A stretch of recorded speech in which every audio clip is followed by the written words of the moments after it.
سوال ہے رمضان اور زکوٰۃ کا کیا تعلق ہے. خوب سمجھ لو, رمضان کا زکوٰۃ سے براہ راست کوئی تعلق نہیں ہے.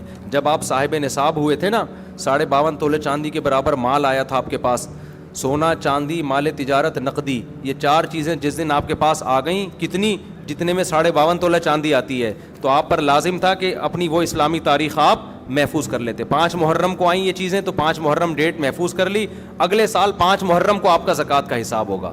سمجھتے ہو؟ پھر دے بے شک, بعد میں دو, پہلے دو, وہ آپ کی مرضی ہے.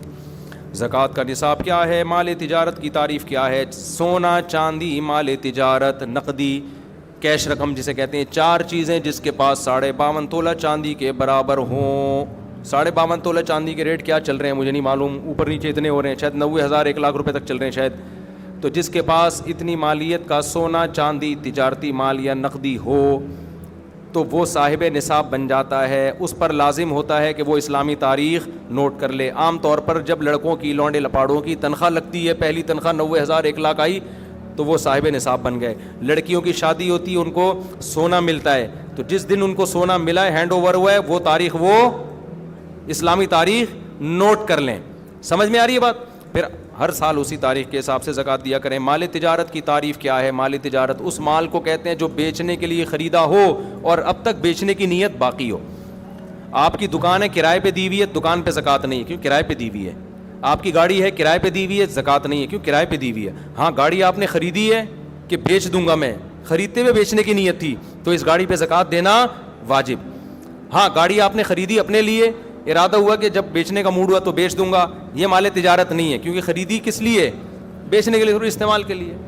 اس طرح پلاٹ آپ نے خریدا کہ یار کنفیوز ہوں, دیکھیں گے فیوچر میں بناؤں یا بیچوں, سوچوں گا, زکوٰۃ نہیں ہے اس پر.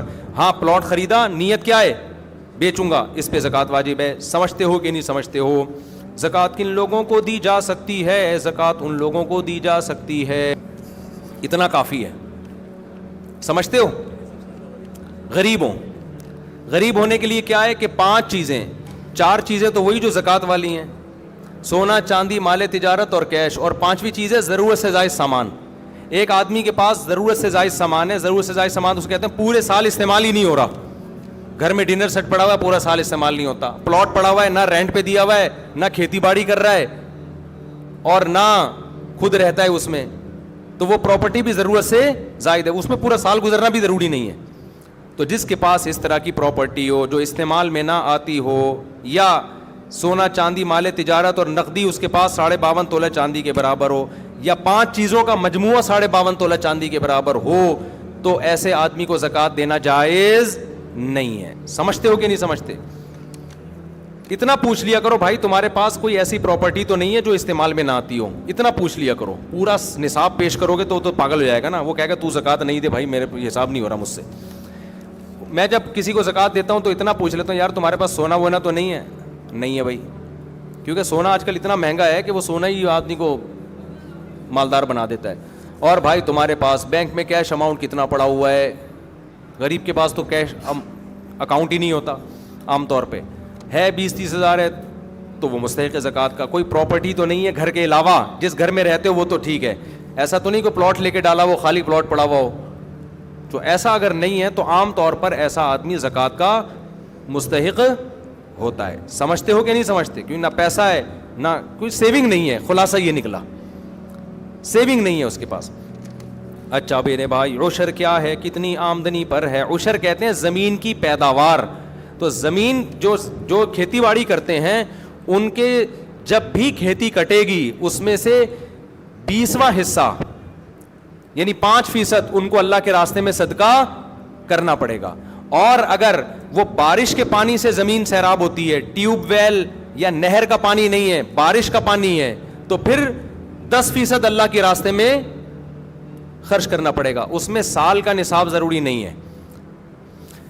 ابے کیا ہو گیا تم لوگ ایسے مجھے دیکھ رہے ہیں جیسے کچھ بھی سمجھ میں نہیں آ رہا.